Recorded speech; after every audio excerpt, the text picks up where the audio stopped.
All right. And we are live, guys. Um, what's going on? For those of you that don't, of course, this is Bobby Legs. What are you wearing today, Bobby? Yes, I have. Hold on one second. Let me get it off. Yeah, I'm wearing my Tudor Black Bay, the original. Sorry, I'm trying to have a little bit. Nice. The original 58. Yeah, awesome watch. What about you, man? Nice. What are you wearing? I can't beat that. That's a classic. Yeah, I am absolutely. wearing, I figured since we were talking about German watches, I'm wearing my Zen 104. So, of course, Very nice. still love that piece. That definitely won't go anywhere. So I think Very I nice. may end up at some point trading this one with Dane for his Zelos for a little bit, the Thresher. Okay. GMT. Okay. I might trade. I might do a trade on that. Do a review. Well, wait a do a review second. on the. He's never had a Zen. Yeah. So, but are you talking about like? What's up, I'm in? Are you talking about trading like for good? Or just No. Just swapping for you. Okay, swapping. Okay. Because Dane hasn't had a Zen. Okay. So yeah, he's a Zen. What's going on, men? Hey, Rob. Hey, William. Hey, Design Artelier. And of course, hey, Bruce, Blue Suit Ruda. How's it going? What's everybody wearing tonight? This here. What are you guys all wearing? But tonight's topic is we're going to talk about German watches, and Bobby actually came across a watch that I've never even heard of. Like they're part of it. The history of it's actually really cool. From what I'll go ahead and let him explain which one he's actually got incoming. Yeah, guys. So I actually just ordered this watch about a week ago, and I've been, it's taken me a while to get there. I just, it was a matter of selling a couple of watches. I wanted to get a chrono back into my collection. I had sold the Zenith El Primero, and I found that I wanted something more, I don't know, like piloty, something more substantial. You know what I mean? With a bezel, with a countdown bezel or an hour bezel and whatnot. And so I was doing searching, and I'm searching for German brands. And obviously the first attraction is to go to Zinn for me. And but I wanted to try something a little bit different. So I stumbled across this brand, and it has an interesting history. I'm going to share my screen, Chris. Just give me 1 second to find it, and then let me know if you can see it after I share. Okay. 1 second. I'm still kind of So can you see this now? Nelo 5280. So yeah, this is. I can see that. I should be able to pop it up and add it to the stream. Yeah, I mean, I think it should be there. So I'm sharing my screen, so I think you should be able to see it. So if this watch looks familiar, it should. I mean, it looks like something that Zen would come out with. And so I was finding out about this brand called Guinot, which is a German brand, originally a Swiss brand. But back in the 80s and 90s, Zen like subcontracted Guinot to build some of their watches, right? And so when Helmut Zinn retired from Zen, right, he sold the company. I guess retirement didn't sit well with him. So he actually took over control of Guinot and moved it over to Germany. So in his like 80s and 90s, he was working with this brand. So you see a lot of like elements, like look, I mean, like if you look at those like hands, I know syringe hands are, you can find them anywhere, but that reminds me of your 104, those syringe hands, and this watch is like really reminiscent to, and I'm sharing my screen. Can you see the Zen that come up? Yeah. Yeah. So it's really, to me, reminiscent of this watch here. Now the Guinot has a 7750 Valjoux. So does this Zen. It's a little bit thinner than this one. And the great thing about it, right? It's spec for spec the same watch practically. The Guinot is only like after the conversion for euro and the shipping, it's going to only cost like around 1750, 1760, where this watch, you're looking at a price of 2,500. So it's almost $800 less for the same exact watch. Big It's just break. that, yeah. So it's just that you don't, you know, you just haven't heard of Guinot. Not too many people have heard of them here in the States. Yeah. So, you know, I don't know I where never even heard of it. yeah. Sorry, I was just gonna say I'm a real big diehard Zen fan, and I never even heard of him until you brought him up, Well, which neither is did I. Neither did I. You know what I mean? But I mean, like, yeah. I've been down this rabbit hole of German watches in the last year and a half, and so you know, I really stumbled upon it. Now, look, I don't know if I'm going to have to pay customs. Um, that may add some, you know, a couple $100 more, maybe $150 more to the price. But still a huge break, you know, and it's a Value 7750. You know, I can get that serviced here in the States. If something happens to Guinot and they fold, you know, which I hope they won't. But yeah, man. So I'm really excited about adding that to my collection. That's definitely a cool find. Maybe you can bring the popularity back to the brand. Yeah, Because, like I said, yeah, I mean, I know I never heard of it, and there's a lot of Zen fans out there that probably never even heard of it. You know? yeah. I mean, you know, there's this guy who has a channel in Germany. He does. Oh man, I forget his name. Um, anyway, he um he does a version in German and he does a version in English, and so he's actually going to be interviewing the president and CEO of Guinot soon, but he's done some reviews, so that's kind of been like my my go-to when I want some information on Guinot on YouTube. But yeah, I mean, I just don't know. I don't even remember how I stumbled upon them, and I think it was like the German watch group in Facebook. That's how I find out about him. And no, it wasn't Caseback Watches. I've seen Clive. What was that? I was just saying, Clive is joining in. Clive is in the chat group there. Just saying hey to Clive. Sorry about that. But Hey, Clive. go ahead. What were you saying though? Yeah, so it wasn't Caseback Watches. Although he may have done some reviews on Guinot. I'm not sure. Let me just see who's the guy. Just because I think he should get some credit. Oh yeah, WatchMax underscore EN for English, and I think he does underscore DE for in German.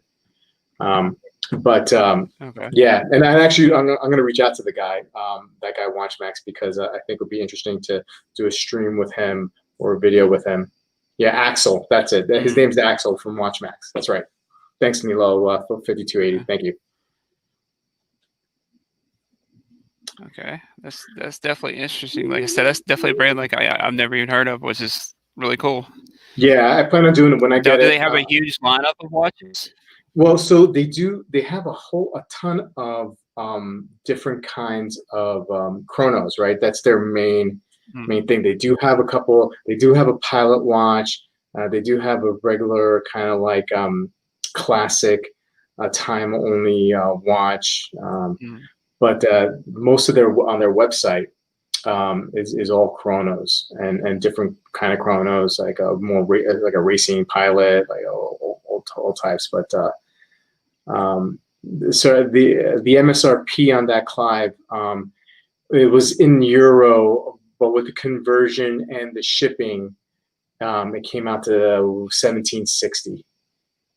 And like I said, I don't know if I'm going to get hit up for any taxes for I think customs. it's usually anything over 700 or 800. I've never ordered anything yet from overseas that expensive, but I think it's like anything over $700 or $800 is usually like $100 and something dollars. Yeah, I think, and it may be a little more than that the more you spend. It depends on how they declare it too. You know what I mean? So like I've bought watches from Nomon in Singapore, and I've, you know, and decently, you know, maybe not like as much as I'm spending on or paying for the Guinot, but I've never had to pay anything. So, but I don't know. I'm assuming that I'm going to get hit up.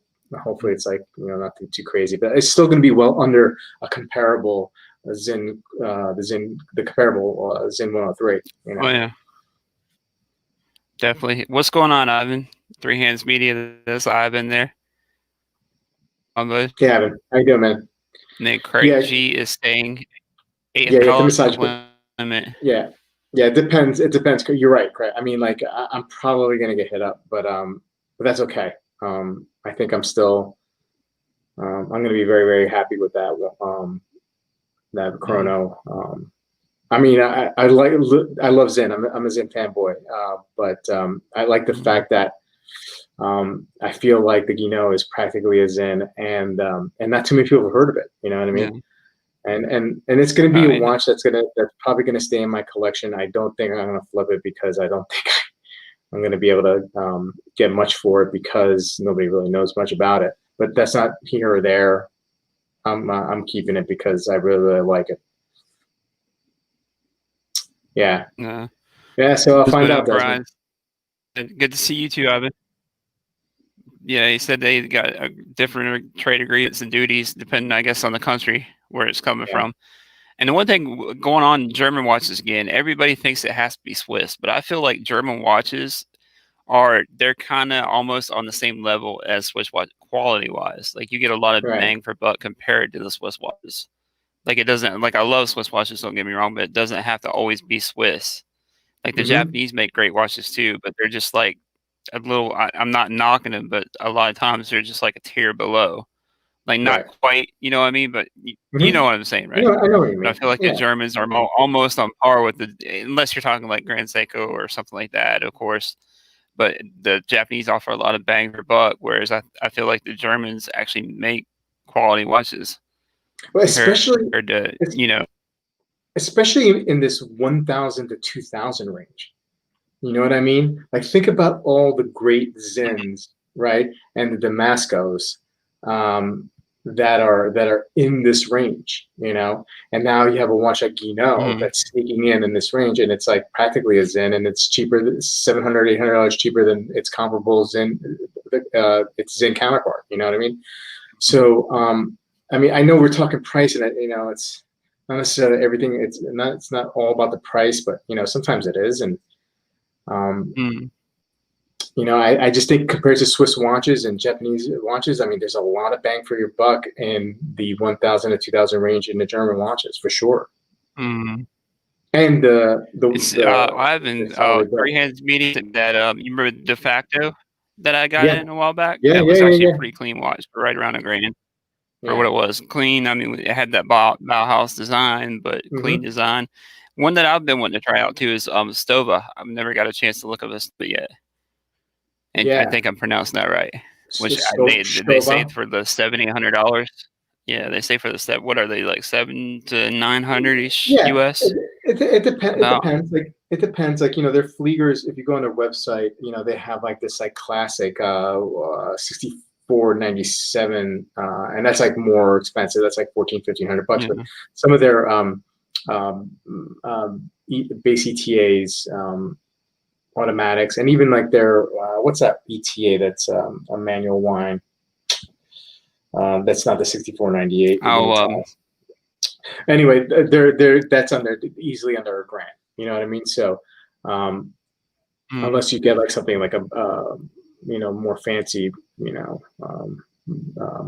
version of the model, but yeah, I mean, I think they're pretty reasonable, and I bet you, Chris, you can probably find some other German watches that doesn't have the name of Stova on it, or the mhm. recognition here in the U.S.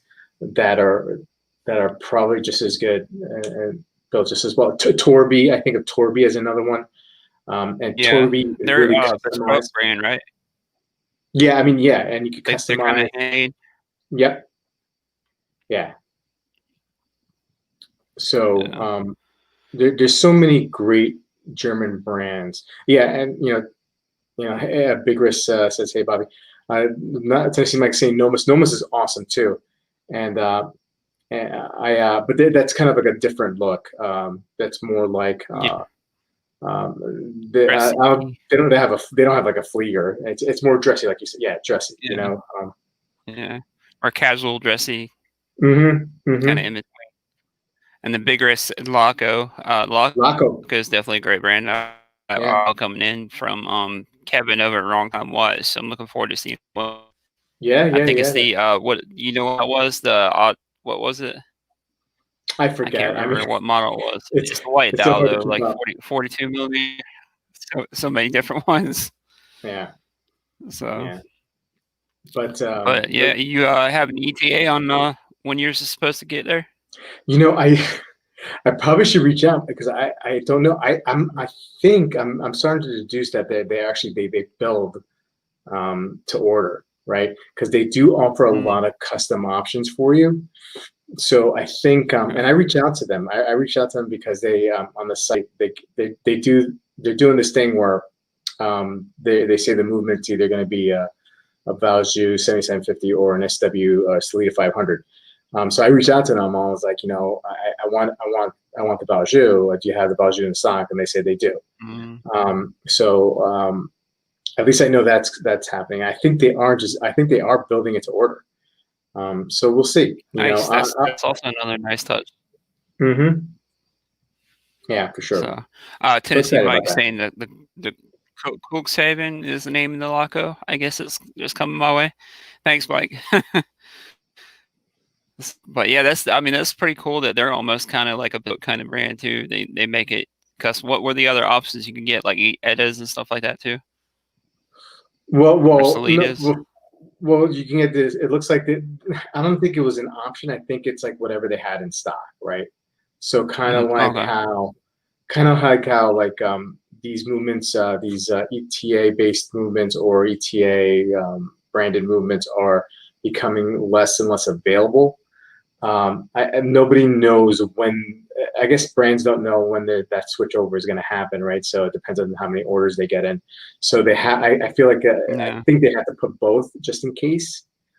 But level of customization. So the Series 40 that I ordered, right? That's the name of the model. They have like 7 or 8 different models, and so you can do that. You can do strap options. You could do exhibition caseback or solid caseback, or you can do, and I have the exhibition caseback, and you could the date wheel has a day on it, so you can have it English or German. I just kept it in. The English would have cost me more. I kept it German. I'm like, oh, this is a German watch. I want to keep it German. So, so that kind of customization, maybe engraving in the back of the caseback, but nothing more than that.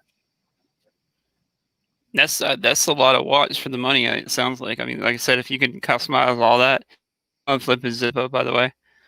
But yeah, if you can get all those different options for under that price range and technically the same thing as is in, that's a pretty good deal. Yeah, and it's got all those DIN certifications, those German certifications for like water resistance and magnetic field and all that kind of stuff. So I'm confident that I'm getting a really solid watch. I've read some reviews online and people love the brand. So. And then I've been saying that Edda has another year they have to serve the community, which he's a brand owner, so he would probably know. Yeah, sure. He's the one that iconic timepieces. Mm-hmm. So maybe Ivan would know if when brands advertise both movements, Edda or Salida, is that because they're unsure when that switchover is going to happen or not? I don't know. I don't know if I'm asking the right question, but I wonder if Ivan would know that. Why do they advertise both movements? Is it just in case to cover themselves, or what? Clive, he got. So you can tell us the real what. Neither of these guys have what cards. And then let's see here. Mark Sean, if I can pull it up. There we go. It says he was looking at tariffs rate. Mark said he was looking at tariff rates, and it looks like customs may be 19% for German imports. There's no tariff under $800. Well, that $1,600 allowance. So you might get lucky. Yeah, but we'll see. Yeah, we'll see. Yikes. Okay. And then Ivan is saying he believes you're right. Just like Steinhardt, even though they're German, they're Swiss made. But you look at Steinhardt, they have both options of Salida or list which one it has. Which they didn't about a year or so ago, but now I guess because it's coming close to that time where ETA has to, like Ivan said, has to serve the community. They had to put both. Yeah. This is most people don't want to officially make the switch and then switch back to edit if they keep supplying the movements, which they're doing with Tudor now because she's supplying a lot of movements, I think, secondhand. Aren't they? I spot the tariff. Clive. Then Craig laughing at him. Yeah. Flippin Zippo said he missed his frocking. But go ahead. Sorry. So Chris, are you okay, so we talked a little about German watches. How's your what's up with your stepping up challenge that you've given up to yourself with the watches? How's that going? A little bit of a back step. Taking a little bit of a back step. Of course, just went on vacation, so spending a little bit of money doing that. But life gets in the way. But other than that, I which as you know, I tried on Rolex. I went to the 80, and I tried on. I thought about going back towards Blancpain. And I mistakenly went to the 80, and I tried on, and they had a Sea Dweller in stock, which I was surprised to actually see a Sea Dweller, and that was my first time seeing one in person, trying one on. Right. If you look back a couple of videos, you'll see the quick little wrist shot I did of it, and they it surprisingly fit me really well. So that may be on the red. Well, not necessarily a Sea Dweller, but maybe a sub or an Explorer of some kind. And I'm trying to. I've been talking back and forth. We've been doing a little back and forth with the owner of the 80, so he may. I doubt they'll let me take the watches out of the 80, but I might be able to get some video footage to be able to do actual hands-on reviews of different Rolexes, which will be cool. And it's always been really cool. And it was the owner that had actually reached out to me when I had emailed him. So that'll probably end up steering my direction towards Rolex a little bit more, even the more experience I get to try on. Right. But yeah, it's going. Like I said, it's probably slow and steady progress. Yeah, for sure, man. I mean, and rightfully so, man. You know what I mean? That's the fun part about it, right? So. And then said, Cloud Watch going to go ahead with Ed and no longer supplying batteries. That's almost giving, that is almost like giving money away to Salida. But you got anything else new on the horizons besides the watch coming in? Well, the Zelos for review for the channel, that titanium 42 millimeter, the swordfish. I'm looking forward to that. That's probably coming in the next day or two. I got some reviews coming up. I have a couple in the kitty, which is nice, especially this week. I know I'm gonna have a pretty busy week at work. And that's it, man. I mean, nothing much, but just do videos. Maybe try to do some more topic videos. I did a topic video on this past Saturday, about the Black Bay 58s and comparing the two, and if it's a fair comparison or not. So that's about it, man. What about you? Yeah, I saw that. That was a pretty good video. Nothing really crazy. Like I said, kind of like you, I might end up just buying like one or two here or there for the channel. But nothing like personally that I really has on. I do kind of like that Breitling Chrono that they just released. You know which one I'm talking about? I can't think of the name of it. Yeah. Yeah, that is. It's almost kind of like the Evo. Yeah. But like a Chrono. Yeah, I love the way they look, man. I love those color they have like different color combinations, or colorways. I'm sorry. I like those. One came up on another egg of one of those came up on my Instagram feed today, and I was just like, oh my god, this is really awesome. I mean, they're $3,000. I mean, but yeah, and you with the discount that you usually get with Breitling, you can probably get one for what, $2,200 to $2,500 brand new, probably. I mean, that might be all right, man. Yeah. I would think, you'd be able to get a discount because I know my Super Ocean Heritage 2, I was able to get a decent discount on. Yeah. So, and then I was saying that they have to legally keep supply 2021. And then he said Salida can't handle the demand because there's so many micros popping out. Almost like every day there's like a different micro brand. So there's probably, trying to get that out there. So, and then Clive is saying he may get his hands on some vintage chronos in a few weeks. Okay. Nice. Which ones you looking at, Clive? He's always got a good face. The Breitling 7, that might be the name of the model. Yeah. But yeah, they had like an orange color, which of course I go for the orange, being Clemson fan. Yeah. I think they had like a yellow color, and a red one. I think, in like blue. I saw a blue one. It looked really good. Others. But what vintage chronos you got coming in a few weeks? Or are you privy to say? Oh, Clive. Yeah. I know he always likes to keep things a secret. Yeah. But yeah. Other than that, there's really nothing I've got going on other than that. Like I said, that may be my next purchase. That I hate to say Zen. I do really like the U50. So because I do miss my U1, but I like the specs on the U50. Yeah, the U50 looks really good. I really like the thinness of that case, man. It's thinner than the Tudor Black Bay 58, which is awesome. You know what I mean? It's tempting, man. I mean that if I didn't have enough divers, I have enough divers. I think I have enough divers, and I guess I'm a diver watch guy. I don't even realize it, but I guess I am. Like that's real tempting. That U50. Yeah. That's a real tempting one. Especially like the specs. It looks good, man. Just because, just like I said, the specs. Yeah, definitely not that. Clive says he's going to the wish list. I guess he's not going to let us know until he actually gets which ones got in. All right, it's easy. Hey, man, he's got his channel. He's he has to do the reveal there. I totally understand. Oh yeah, definitely. We're going up on almost about half an hour. Are you about ready to call it a night? Yeah, man. I gotta call it. I'm an old man. I had a long day. I drove 8 hours. Yeah. Yeah, you got a couple kids running around. Yeah, man. They're gonna drive. They're gonna be up at 6:30 in the morning too, and then I gotta work. So. Ooh. But this is all fun, right, man. Chris. Appreciate you coming on. Yeah. Definitely.